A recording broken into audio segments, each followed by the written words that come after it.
بسم اللہ الرحمن الرحیم۔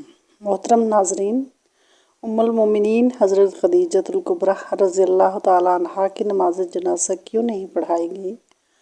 حضرت خدیجۃ الکبریٰ رضی اللہ عنہا کی وفات کے دن رمضان ہونے کے باوجود کسی نے روزہ کیوں نہیں رکھا تھا؟ حضرت خدیجہ رضی اللہ عنہا کی وفات کے سال کو عام الحزن کیوں کہا جاتا ہے؟ یہی ہماری آج کی ویڈیو کا موضوع ہوگا۔ مگر ویڈیو میں آگے بڑھنے سے پہلے آپ سب سے گزارش ہے کہ اگر آپ ہمارے چینل پر نئے ہیں تو چینل کو لازمی سبسکرائب کر لیجئے گا تاکہ ہماری نئی آنے والی ویڈیو کا نوٹیفیکیشن آپ تک سب سے پہلے پہنچتا رہے۔ حضرت خدیجہ رضی اللہ تعالیٰ عنہا وہ پہلی خاتون ہیں جنہیں قرآن مجید کی روح سے سب سے پہلے ام المومنین ہونے کا شرف حاصل ہے۔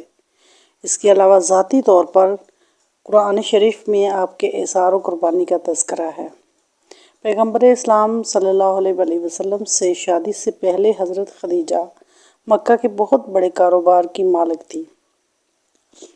آپ کے عظیم کاروان تجارت میں 80,000 اونٹ تھے جن کے ذریعے شام، یمن، مصر وغیرہ کی طرف برابر آپ کا سامان تجارت جاتا رہتا تھا۔ شادی کے بعد آپ نے اپنا سارا مال اور ساری دولت حضور نبی کریم صلی اللہ علیہ وآلہ وسلم کے قدموں میں دی تاکہ اسلام کی نشو و نما کے کام آ سکے۔ ام المومنین حضرت خدیجۃ الکبریٰ رضی اللہ عنہا انتہائی بافضیلت خاتون ہیں۔ آپ کے والد ماجد خویلد ابن اسد اور والدہ ماجدہ کا نام فاطمہ بنت زائدہ تھا۔ ان دونوں کا سلسلہ نسب آگے چل کر پیغمبر اسلام صلی اللہ علیہ وسلم کے سلسلہ نسب سے مل جاتا ہے۔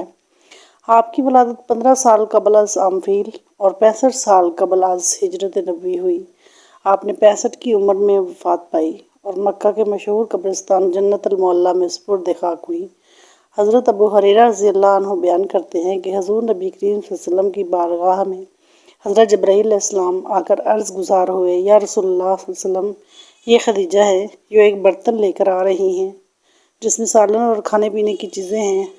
جب یہ آپ کے پاس آئیں تو انہیں ان کے رب کا اور میرا سلام کہیے اور انہیں جنت میں موتیوں کے محل کی بشارت دے دیجیے جس میں نہ کوئی شور ہوگا اور نہ کوئی تکلیف ہوگی۔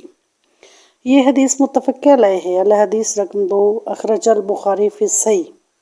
حضرت علی رضی اللہ عنہ فرماتے ہیں کہ حضور نبی کریم صلی اللہ علیہ وسلم نے فرمایا، اپنے زمانے کی سب سے بہترین عورت مریم ہے اور اسی طرح اپنے زمانے کی سب سے بہترین عورت خدیجہ ہے۔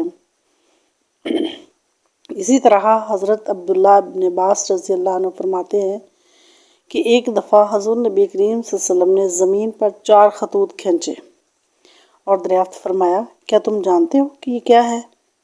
صحابہ کرام رضوان اللہ اجمعین نے عرض کیا کہ اللہ اور اس کا رسول ہی بہتر جانتے ہیں۔ آپ صلی اللہ علیہ وسلم نے فرمایا کہ یہ جنت کی بہترین عورتیں ہیں جو کہ حضرت خدیجہ بنت خویلد، حضرت فاطمہ بنت محمد، آسیہ بنت مزاحم زوجہ فرعون اور حضرت مریم بنت عمران۔ 10 رمضان المبارک ام المومنین حضرت خدیجۃ الکبریٰ رضی اللہ عنہا کا یوم وفات ہے۔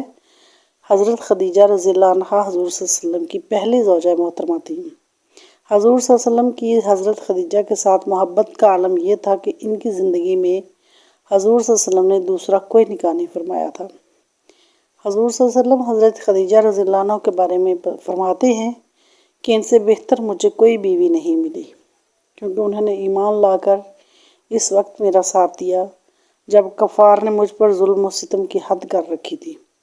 انہوں نے اس وقت میری مدد کی جب دوسروں نے مجھے اس پر محروم کر رکھا تھا۔ اس کے علاوہ مجھے اللہ نے اولاد کی نعمت سے سرفراز فرمایا۔ حضرت خدیجہ رضی اللہ تعالیٰ عنہا کے ساتھ حضور صلی اللہ علیہ وسلم کی بے پناہ محبت تھی، لیکن کیا آپ کے علم میں ہے کہ حضرت خدیجہ رضی اللہ عنہا کی نماز جنازہ نہیں پڑھائی کی تھی؟ کیونکہ اس وقت نماز جنازہ سمیت 5 وقت کی نماز فرض ہی نہیں ہوئی تھی۔ بالکل اسی طرح رمضان کا مہینہ ہونے کے باوجود کوئی فرد روزے سے بھی نہ تھا، کیونکہ اس وقت روزے بھی فرض نہیں ہوئے تھے۔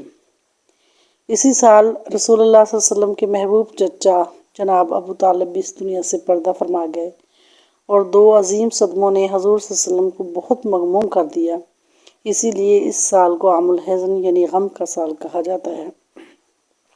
حضرت خدیجہ رضی اللہ تعالیٰ عنہ کی وفات مدینہ کے ہجرت اور نماز فرض ہونے سے قبل سال ہوئی، جب حضرت ابو طالب کی وفات ہوئی۔ روایات کے مطابق انہیں جنت میں موتیوں سے تیار کردہ گھر ملے گا۔ حضرت محمد صلی اللہ علیہ وسلم خود ان کی قبر میں اترے اور اپنی سب سے بڑی غم گسار کو دائمی اجل کے سپرد کیا۔ پیارے پیغمبر صلی اللہ علیہ وسلم کی حضرت خدیجہ رضی اللہ عنہ سے 6 اولادیں پیدا ہوئیں، 2 صاحبزادے جو بچپن میں انتقال کر گئے اور 4 صاحبزادیاں پیدا ہوئی۔ حضرت قاسم بن محمد حضور صلی اللہ علیہ وسلم کے سب سے بڑے بیٹے تھے، انہی کے نام پر آپ کی کنیت ابو القاسم تھی۔ ان کے بعد حضرت زینب بنت محمد صلی اللہ علیہ وسلم حضور کی سب سے بڑی صاحبزادی تھی۔ ان کے بعد حضرت عبداللہ بن محمد پیدا ہوئے، جنہوں نے بہت کم عمر پائی چونکہ زمانہ نبوت میں پیدا ہوئے تھے، اسی لیے طیب اور طاہر کے لقب سے مشہور ہوئے۔ ان کے بعد حضرت رقیہ بنت محمد صلی اللہ علیہ وسلم، ان کے بعد ام کلثوم بنت محمد صلی اللہ علیہ وسلم، اور آخر میں سیدہ کائنات حضرت فاطمہ الزہرا رضی اللہ عنہا پیدا ہوئی۔ ان سب کی پیدائش میں ایک سال کا فرق تھا۔ حضرت خدیجہ رضی اللہ تعالیٰ عنہا اپنی اولاد کو بہت چاہتی تھی، چونکہ آپ مالی لحاظ سے بہت مستحکم تھی، اس لیے عقبہ کی لونڈی سلمہ کو بچوں کی پرورش پر مقرر کیا تھا۔ وہ ان کو کھلاتی اور دودھ پلاتی تھی۔ اللہ پاک